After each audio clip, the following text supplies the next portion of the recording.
This is Retiring Today, the podcast that guides you to and through retirement. I'm Molly Nelson, host of the podcast, here with Jack Henry. He is one of the producers of our podcast, and we've got AnnaMarie Morrow. She's the director of Medicare here at Merkle Retirement Planning. Today, we are answering your most frequently asked Medicare questions. From supplements to penalties to when to elect, you asked and we answered. But before we talk about Medicare, speaking of questions, oh boy.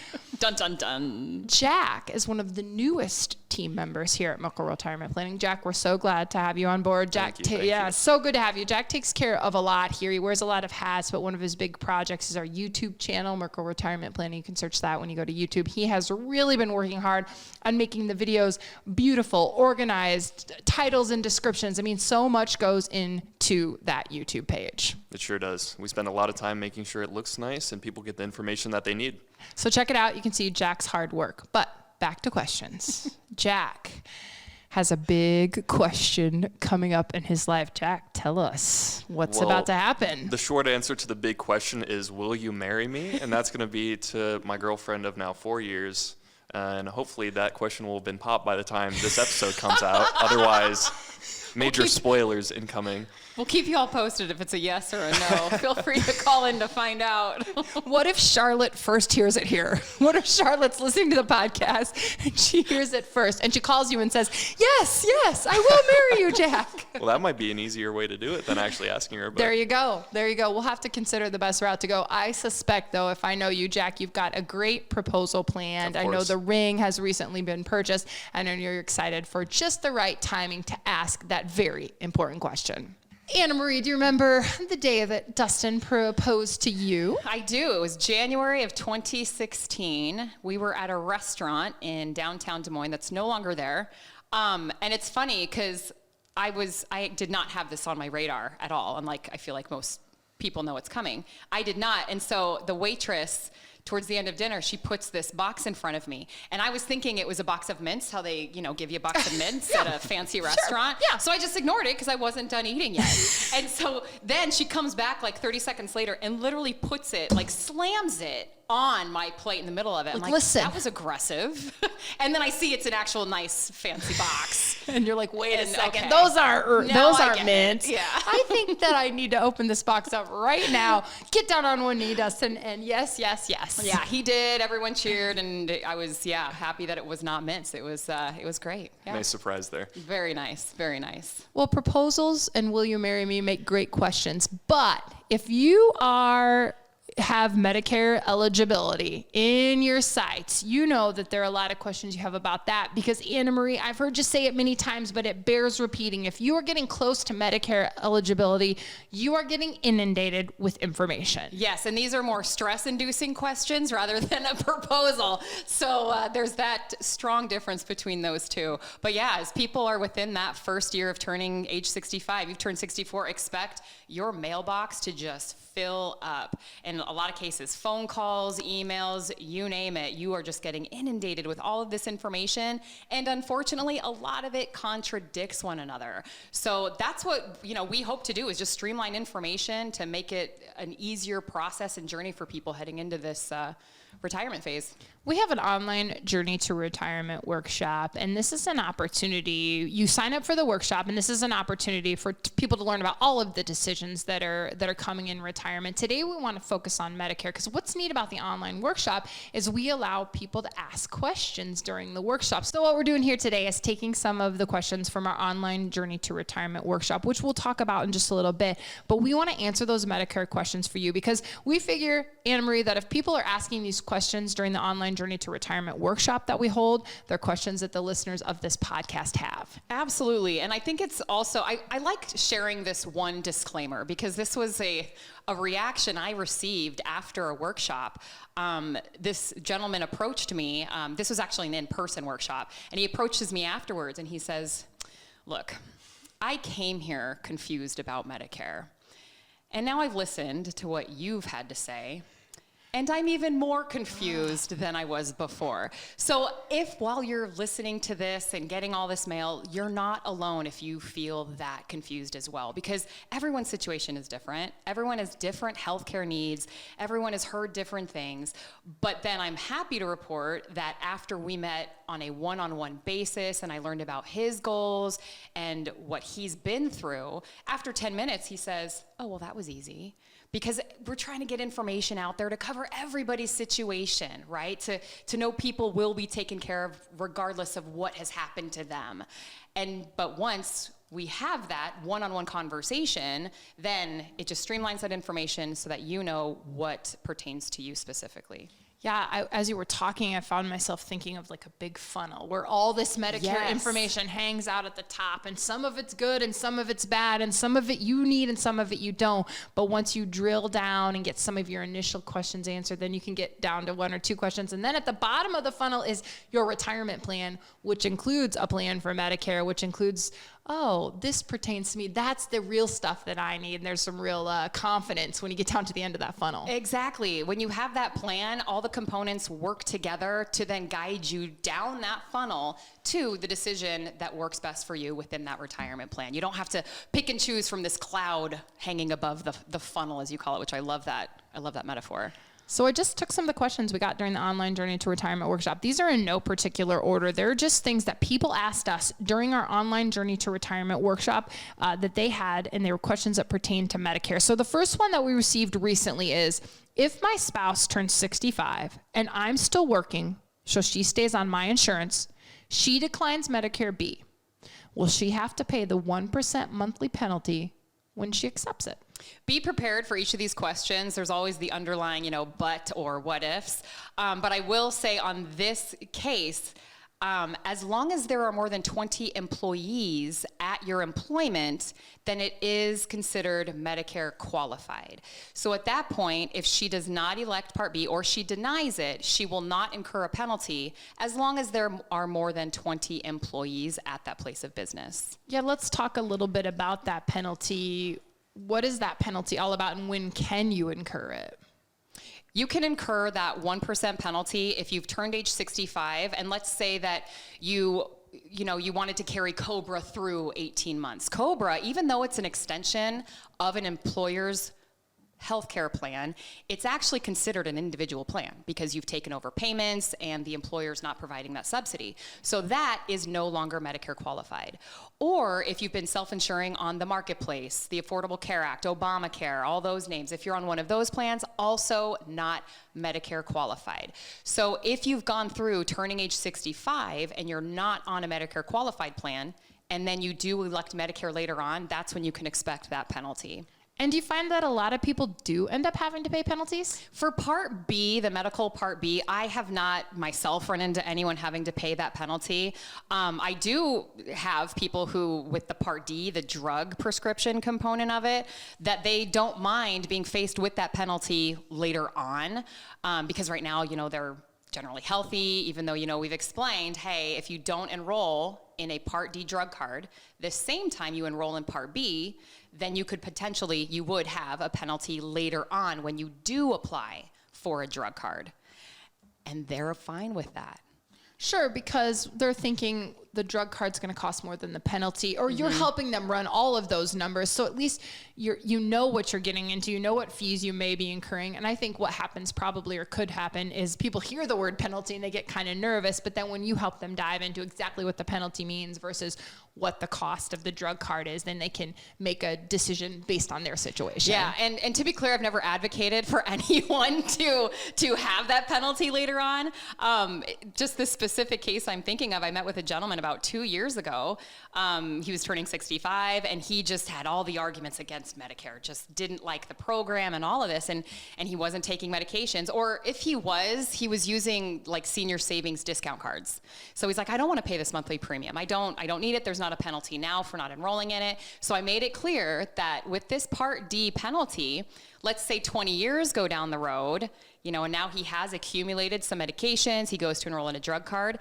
That's a penalty for every month you went without the drug card. Month, not year.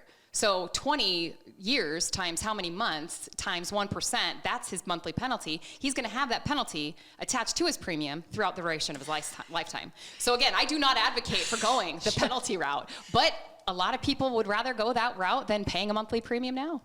Good to know up front what you're getting into, Yes, right? yes. Then you can decide, agree, disagree, where to go from there. Next question we got from our online Journey to Retirement workshop. Do employers have to employ a certain number of people to have COBRA? This is that magic number of 20 again. So employers employing a certain number of people to have COBRA, they're mandated to provide COBRA to individuals leaving this place of business if they have more than 20 employees. If they have less than 20 employees, honestly, it's entirely up to them. I actually just met with a couple who, there were 4 employees at this company, and these two, the husband and wife, were leaving, so now that leaves 2 employees left, and initially, the employer wasn't happy about them leaving, and so we weren't sure if he was going to send the COBRA paperwork or not, because he honestly didn't have to. But then here it is 3 weeks later, and he actually did send the COBRA paperwork. It is truly at the employer's discretion if there are less than 20 employees. But over that, then yes, you are entitled to COBRA for up to 18 months. And tell me why the person that you were meeting with was so concerned about the COBRA paperwork being sent through. Because he needed some coverage to carry him until age 65. So his wife is Medicare eligible, but he needed that coverage to last him the next 8 months until he's Medicare eligible. So we were looking at ways to fill that gap, whether he was going to have this COBRA option or going to the marketplace. And do you typically find that COBRA is a little bit cheaper than the marketplace? That's a great question. That's where we really like to dive into that cost analysis, because it all comes down to premium on the marketplace and on the COBRA plan, and also your income plan. What does that look like within your overall retirement plan? Because if we can implement certain strategies within an income plan and the investment plan within your overall plan, then it's possible we could show an income that could lower your premium on the marketplace. So that's where we like to do that cost analysis. That's one of those examples where having a retirement plan can guide you to that exact decision, so you don't need to make siloed decisions throughout retirement. Do you pay that Medicare cost based on 2 years before retirement forever, or does it adjust to the retirement income later? Medicare cost. IRMA. This is IRMA, that lovely lady.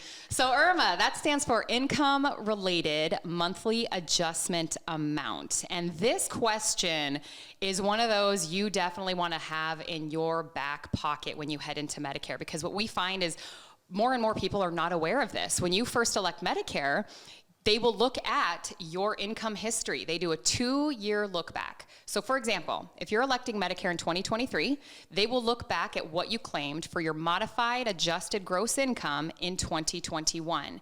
And if you exceed certain income ranges, then you will pay that higher Medicare Part B premium. But the good news is that it is just for that year. Every year, they do a 2-year look back. So again, that's where if we need to implement certain strategies within other components, like investment, tax, or income planning, and maybe have to pay a little bit higher of an income for Part B, because later on, once we're out of that 2-year look back, then your premiums will go back down to that base cost. And that household, is it household income? Is it one person income? How do they look at that? It's how you're filing. So if you're married filing jointly or single filer, that's what they look at. And the range is clearly a little bit higher for a married couple filing jointly than they are for someone just the income ranges, they're double. So yeah, if you look at the tax brackets, I mean, you have the single and the married filing jointly, it's double. It's the same way with that income range for IRMA. We do get a lot of questions about that penalty word during the online Journey to Retirement workshop. This is another one kind of similar to what you answered already, but I think to hear it twice is not a bad thing. Do you get penalized for Part D if you're still working and have a drug plan? If you are still working, and as long as there are more than 20 employees, then you do have Medicare qualified coverage. I do like to say when I meet with people for the first time and we're looking at this, should I go on employer plan or should I go on Medicare? I do like to see that Medicare qualified phrase in the summary of benefits. So if there's ever a question on that, just look for that Medicare qualified. Also, the health benefits coordinator at the place of employment, they can always give that direction as well, but I do definitely like to see that even if there are more than 20 employees. It's a nice cozy blanket to just give you that security. Yes, wrap yourself up in it. Another question from our online Journey to Retirement workshop. Do I need to be on Social Security to be eligible for Medicare? Oh, I like this one. No, you do not. That's one of those misconceptions, I feel like, with all the mail people receive. Because from Social Security, you're getting letters that if you don't elect, you will have a penalty, no matter if you're working. So this is kind of where we see that misinformation, or confusion, I should say. But no, you do not have to be on Social Security to be eligible for Medicare. Medicare is available to those age 65 or older, or to those younger than age 65 with certain medical needs or situations. And then for Social Security, I mean, you're eligible for that or as early as age 62, and one of them does not have anything to do with the other. The only thing to be aware of is if you do elect Social Security before turning age 65, you will automatically be enrolled in Medicare A and B when you do turn 65. And be aware, they send your Medicare card to you, I want to say like 7 or 8 months in advance. And 8 out of 10 people throw this card away because it looks like all the other junk mail people are getting at that exact same time. So keep your eye out for that if you have already enrolled in your Social Security benefit and Medicare's coming up. So what if I get that card in the mail, but I'm not ready to elect Medicare for whatever reason? What do I do with the card? Yes, you can deny Part B. On the back of the card that you're going to get, there is a box that you can check to deny Part B and send it back in. But I have seen where that option is not available on the card. If that is the case and you want to deny Part B, there is a form online. It's CMS form 1763 that you can just complete and send into your local Social Security office to deny Part B. And we mentioned Social Security clearly in that question, and that makes me think about this online Journey to Retirement workshop, because today we're just talking about Medicare, but it's you and Sean and Lauren, and you go into all of the aspects of retirement in that workshop. It's so much fun. It's so fun to be a part of a workshop where we can literally see how all of these components and all these decisions that so many people are just consumed by and stressed out by when they should be focused on enjoying retirement. It's fun to just be a part of showing them how all of this overlap occurs with Social Security and within an income plan versus the investment planning and the tax planning, showing people how it all works together so that you can focus on your journey to and through retirement and not making any siloed, difficult decisions with all of these one-off situations. Yeah, and you kind of alluded to that earlier when you talked a little about some of the strategies that the retirement planners help individuals and families implement that can maybe, they can meet their income needs, but maybe not all the money's taxable. Well, why would I care about that? Well, you might care about that because it can change what you pay for Medicare premiums. And I don't eloquently explain all that because that's where you guys specialize. But I think if people watch this online Journey to Retirement workshop, that will become even more crystal clear how that all works together. It's so true, because when you first think of, healthcare needs and healthcare options, your mind doesn't go to, oh, okay, what has my income planning been like? What was my tax planning 2 years ago? That's not where your mind goes. Your mind goes to, okay, what can I afford right now? What do I need? How do I make the best decision? And it's stressful. And so that's what this plan and this workshop really shows, how all of this incorporates and feeds in to one another to build that solid plan. To sign up for the Journey to Retirement workshop, you can go to retirewithmerkle.com. Merkle spelled M-E-R-K-L-E. We will put that link in the show notes, but here's what happens. You choose a time and a date that works for you. Then get comfortable, because you're going to sit back and take in about an hour and a half, hour 45 minutes of some really important information. AnnaMarie, Sean, and Lauren are going to take you through all of the components of retirement, and you're going to learn what lies ahead for you if you haven't retired yet. But I also think if you watch this online Journey to Retirement workshop, there's going to be some action steps. You're going to look at some stuff in this workshop. This couple, John and Sue, they're going to do some things. They're going to make some decisions. And I think most people, AnnaMarie, whether they're single or married, can see themselves in the eyes of John and Sue in this workshop. It's fun because we also talk about the lifestyle component. When people retire, it's a focus on what are people retiring from, but the lifestyle component is what are we retiring to? And so part of John and Sue's journey is helping them achieve their lifestyle goals, what they want to retire to in retirement, and how having that plan behind them supports being able to do the things they want to do, like, Civic Center summer season tickets. Say that 10 times fast, please. Civic Center Summer I'm Season shocked tickets. I said it once. That was very impressive. And this online Journey to Retirement workshop, you get to ask questions. So we've taken those questions. We're answering them today in this podcast. Another question that came from the online Journey to Retirement workshop: do I have to have a supplement? Oh, do I have to? Do I have to? You do not have to do anything. However, with that being said, Medicare A and B, which is known as Original Medicare, it was not created to be a retiree's sole form of healthcare. Just like Social Security, not created to be a retiree's sole form of income. So because of that, within Medicare A and B, there's a ton of gaps. There's no out-of-pocket maximum. So your limit on what you're gonna pay for Medicare A and B if you need any care is literally infinity. There's no cap on it. So no, you don't have to have a supplement, but supplements fill in those gaps. And of course, if you are receiving all the mail, you know that you have a ton of options. And this is where that one-on-one conversation and building it within a retirement plan can guide you to know which supplement will fit your needs. Which this leads perfectly into another question we got recently. How do I know if I'm eligible to enroll in a traditional Medigap plan? If it is your first time electing Medicare, let's say you're 65 and this is your first time, you've got your A and B start dates, you're confirmed for Medicare A and B, you can enroll in a traditional Medigap plan, no questions asked. It's after your first 6 months on a traditional Medigap plan with one carrier, if you want to switch to a different carrier, that there's underwriting.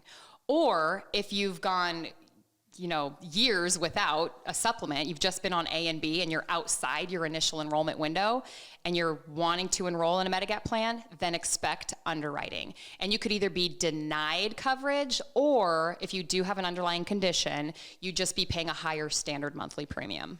And with the alternative to Medigap, remind me what that's Advantage plans. Mm-hmm. Is it similar, or is that a whole different ballgame? It's a different ballgame. So Advantage plans, there's never any underwriting required. But I'm glad you brought that up, because let's say you're new to Medicare, whether you've retired past the age of 65 or you're 65, and you enroll in an Advantage plan. Of course, there's no underwriting, but you have only 12 months to test drive that plan. If during those first 12 months, you're like, get me out of here, put me on a traditional Medigap plan, you can, no questions asked. But if you wait until outside of those 12 months to switch to a traditional Medigap plan, that's when you can expect underwriting. That's a great tip for people that are trying to debate these two options. And our last question: how do I change my Medicare coverage? Oh, this is my favorite $1 million question, because this is so important to do. You can change your Medicare coverage every year. It's during annual enrollment, which is October 15th to December 7th. And I like to tell people, put this on your calendar like you do meeting with your tax accountant at the beginning of the year. Because even if your needs haven't changed or the medications you're on haven't changed, the supplements and drug cards can and typically do change every year. Drug cards, they can cover a different set of formularies, different medications, even though yours haven't changed. If for some reason your Advantage plan that you're on, doctors can choose not to contract with that Advantage plan the following year. And the most heartbreaking conversations I have meeting with new families is they didn't know that. They didn't make any changes. And from November to February getting the refills, it was a $600 difference because that drug card no longer covered their medications.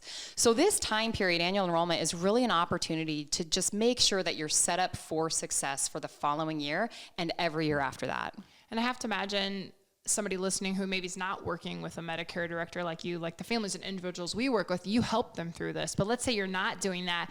I have to imagine it's probably not really obvious when some of these things change. It's not like they're sending you a real specific email or text that says your doctor is no longer in network. I assume this information is a little tricky to uncover. I've seen a few letters come through, regular providers letting their clients know that they're not contracting, like we'll no longer be billing this insurance, and the drug cards, they'll let you know on a change of premium, but not the medications that are covered. That's probably the most devastating one that I've seen. Is specifically someone picked up a 90-day prescription in November and it was literally like $20, and then they go in for their next 90-day refill in February and it was over $1,000. It's like, wow. What just happened? Like, that is devastating. And at that point, they really can't make a change until the next annual enrollment period. So yeah, do your due diligence. And I love that it's a part of a retirement plan because, your plan can show you what, I don't want to use the word risk with healthcare, but it shows you what what you're set up for success, rather if it's going through an Advantage plan, which have your drug cards in them, or the traditional Medigap supplement, your overall plan can show you what would be an option that you would be set up for well the following year and every year after that. Because your retirement plan is a living, breathing thing that you have with you throughout your retirement. It's not this, you have a retirement plan and then that's it, we send you on your way. No, that plan gets updated every year with life-changing events, different decisions being made, legislation updates, which there's some big ones for drug cards over the next number of years. But your plan always will show you how to set yourself up best for success the following year. Okay, Jack, which do you think is more difficult? Picking out the engagement ring for Charlotte or electing Medicare? Well, for me personally, I had Charlotte actually go with me to look at rings. Oh, that's cheating. It's not cheating. If she's going to wear it the rest of her life, it better be something she likes or I'm in big trouble. Actually, you know what? I feel like that's congruent to having a retirement plan. It is. But Medicare, at least in my case, would be a lot harder. Well, good thing that Charlotte helped you and AnnaMarie Morrow helps the families and individuals that we work with. And good thing for you, you could take that first step on your journey to retirement by attending our online Journey to Retirement workshop. That's retirewithmerkle.com. Merkle is spelled M-E-R-K-L-E, but don't worry, the link is in the show notes. You can sign up, choose a time and a date that works for you, and take in all of this great information about retirement. We'll continue talking about all of the aspects of retirement on this podcast. It's Retiring Today, and we thank you for listening.